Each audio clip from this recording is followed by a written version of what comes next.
नमस्कार दोस्तों, मैं ओम प्रकाश प्रजापति। आज हम आपको ट्रू मीडिया के कार्यक्रम एक मुलाकात में आपको एक और ऐसी शख्सियत से रूबरू करा रहे हैं।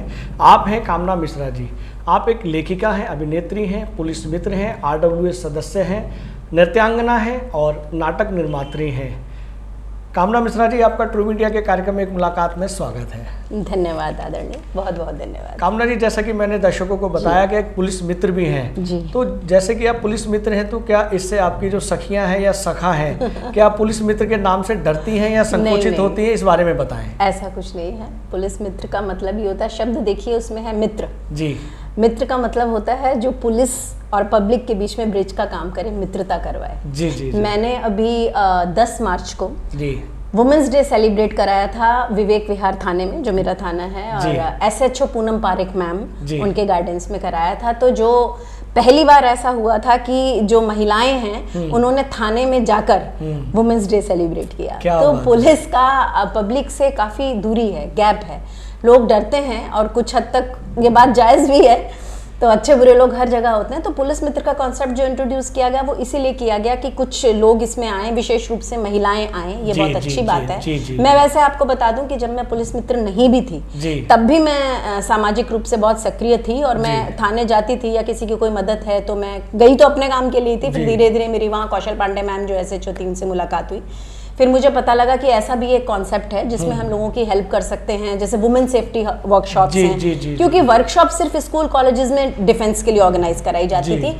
एक इशू ये भी है कि अगर बड़े उम्र की लेडीज हैं तो बैग स्नैचिंग होती है, चेन स्नैचिंग होती है। बैग तो बहुत इंपॉर्टेंट है, चलिए चेन आप अवॉइड कर दीजिए, तो उसमें बुरी तरह गिर के चोट लग जाती है। तो वो सेल्फ डिफेंस 40+ की लेडीज को दिलवाने के लिए मैंने वर्कशॉप ऑर्गेनाइज कराई थी अपने एरिया विवेक विहार में। तो फिर बाद में पता लगा कि कुछ पुलिस अधिकारी वहाँ ऐसे भी हैं जो बहुत सहयोग कर रहे हैं समाज से और वो चाहते हैं कि मीटिंग ऑर्गेनाइज हो। मैं आपको बता दूं, मैं RWA विवेक विहार महिला एसोसिएशन में प्रचार मंत्री हूँ।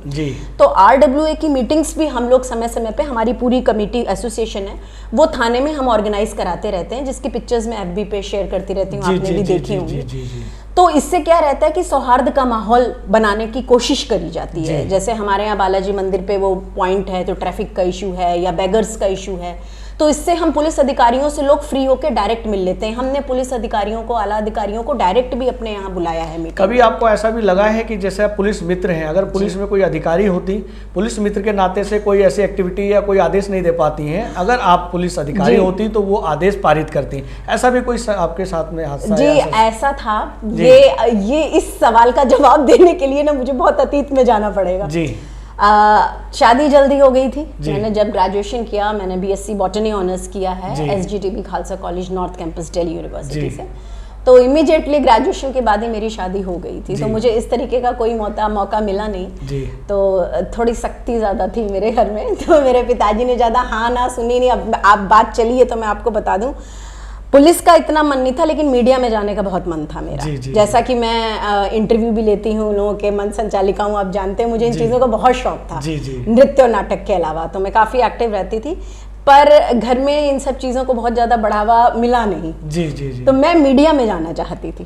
तो मेरा बहुत मन था और मुझे बहुत खुशी है कि मेरी बेटी अब जर्नलिस्ट है और वो मीडिया में। तो नहीं, जैसा आपने बताया कि पुलिस मित्र हैं, पुलिस में भी अगर आप अधिकारी होती तो कुछ ऐसा करते, लेकिन आपकी जो मंशा थी वो एक मीडिया कर्मी की थी। अगर मान लीजिए आज आप एक मीडिया कर्मी हैं और हमारे भारत देश में या जिस दिल्ली शहर में आप रहते हैं, भारत की राजधानी में रहते हैं, और कोई कदम नहीं उठा पाए हैं या अरविंद केजरीवाल जी कोई काम नहीं कर पाए हैं, अगर आप जर्नलिस्ट होती तो आप सबसे पहले किस मुद्दे को उठाती?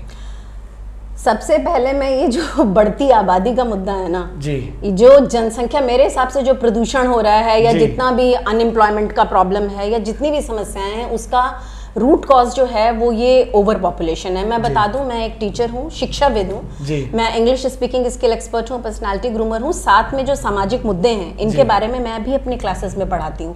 पर्सनालिटी डेवलपमेंट के क्लासेस में general knowledge and current affairs के बारे में पढ़ाने के अलावा मैं स्टूडेंट्स को इंटरव्यू के लिए भी प्रिपेयर कराती हूँ। छोटे बच्चों के लिए तो चैट विद सेलिब्रिटी करके एक्टिविटी है। हम लोग थोड़ा भटक रहे हैं उस सवाल से, जो आपने कहा कि जो दिल्ली के अंदर पॉपुलेशन बम बना हुआ है, उस पर बताएं कि क्या करना चाहिए था अगर आप आप ये पॉपुलेशन कंट्रोल के लिए बहुत सख्ती से नियम लागू करने चाहिए। जैसे अगर पॉपुलेशन एक्सप्लोजन पे हम आ गए हैं, क्योंकि रिसोर्सेज हमारे लिमिटेड हैं, हमको पता है, तो उसके लिए नियम बनाए जाएं जो सबके ऊपर हो कि 1 या 2 बच्चा, बिल्कुल, क्योंकि रिसोर्सेज आप देखिए लिमिटेड है। ये भी होना चाहिए कि अगर 1 बच्चा या 2 बच्चा, जैसे चीन में कहा गया है कि उसी को नौकरी मिलेगी, उसी को सरकारी सुविधाएं मिलेंगी, क्या ऐसा भारत देश में या दिल्ली शहर में भी होना चाहिए? देखिए ये एक बहुत विस्तृत और डिटेल टॉपिक है डिस्कशन करने के लिए, और मुझे नहीं लगता है कि मैं कंसर्न्ड अथॉरिटी रखती हूँ। नहीं, ये तो आपसे काश अगर आप दिल्ली के नहीं, मैं होती तो मैं इस चीज को सख्ती से, अगर आप ये कह रहे हैं मेरे पास ये अथॉरिटी होती तो मैं इस चीज को सख्ती से लागू। चलिए, जैसा कि आप एक लेखिका भी हैं और कवित्री भी हैं,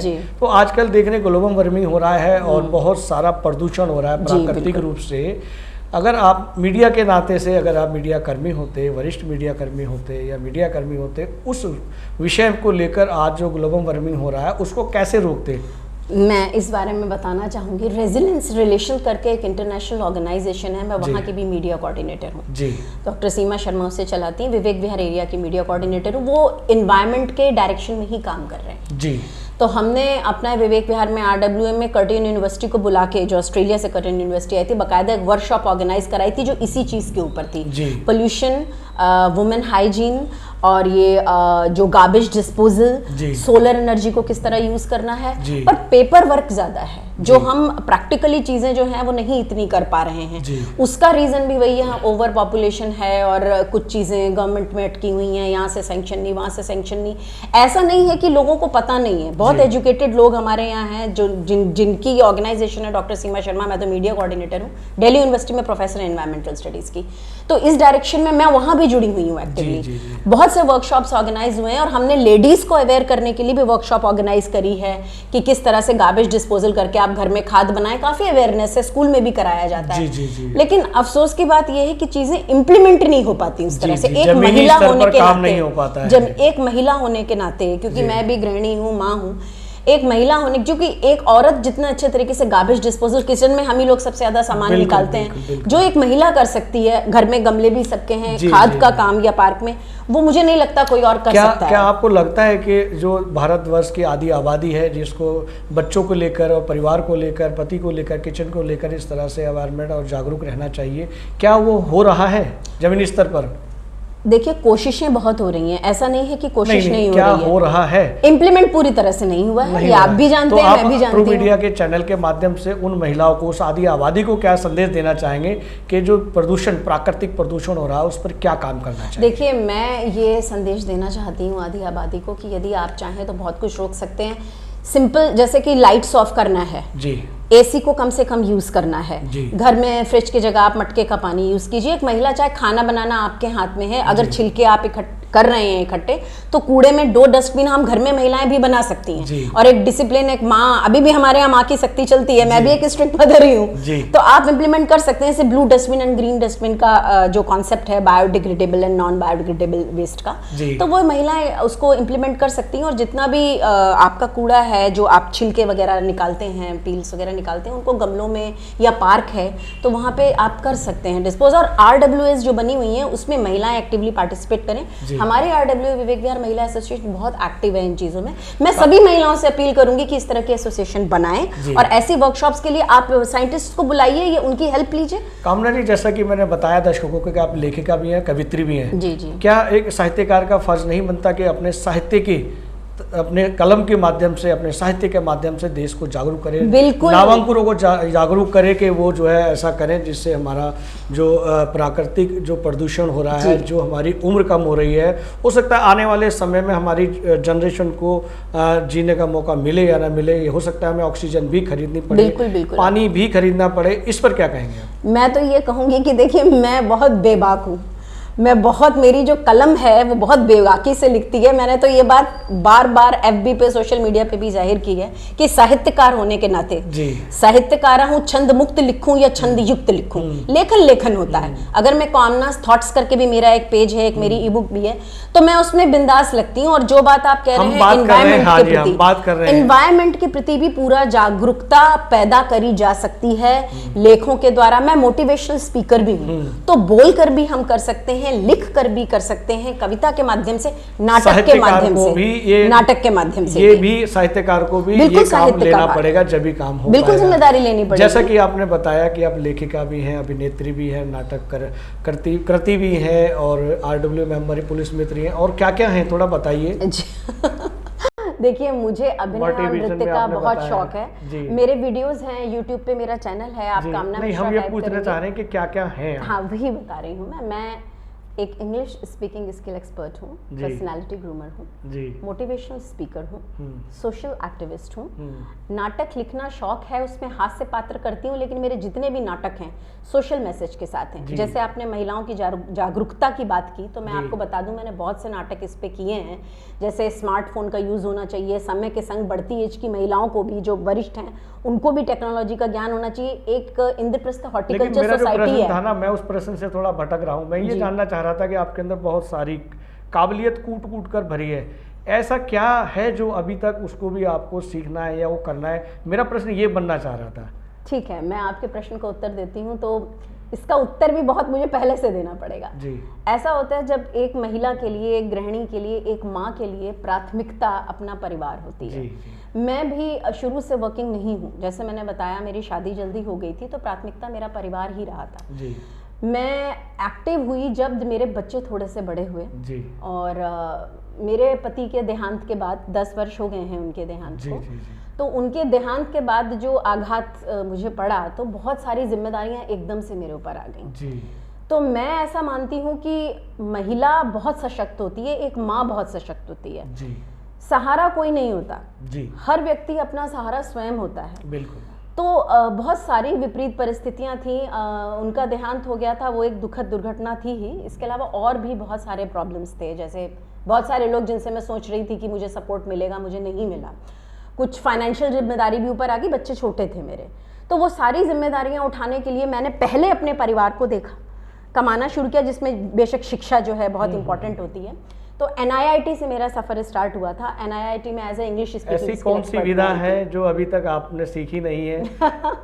ऐसा कौन सा कला है जो अभी आपको सीखनी है? प्रश्न मेरा ये है। सीखनी है अभी। देखिए, मैं चाहती हूँ कि मैं बाकायदा प्रॉपर शास्त्रीय नृत्य का प्रशिक्षण लूं। क्या बात है। जिसका मुझे समय नहीं मिल पा रहा है, क्योंकि जैसे मैंने कहा जिम्मेदारियां बहुत हैं, सोशली बहुत एक्टिव हूं। मेरा अपना इंस्टीट्यूट भी है कामना क्लासेस के नाम से, मैं ऑनलाइन ऑफलाइन पढ़ाती हूँ। एक बात मैं इसमें बताना चाहूंगी, मैं महिलाओं के बैचेस भी पढ़ाती रही हूँ। ये ओमिक्रॉन के टाइम में भी महिलाओं को पढ़ाया, बैचेस में नहीं पर महिलाओं को मैंने पढ़ाया, ऑनलाइन भी पढ़ाया है। 65 ईयर ओल्ड की सबसे ओल्ड स्टूडेंट थी मेरी, जिन्हें मैंने पढ़ाया। मैंने लेडीज का बैच भी बहुत चलाया है, और एनवायरमेंट के लिए भी मैंने काम किया है, और महिलाओं को मैं मोटिवेट भी बहुत करती हूँ, काउंसलिंग भी करती हूँ।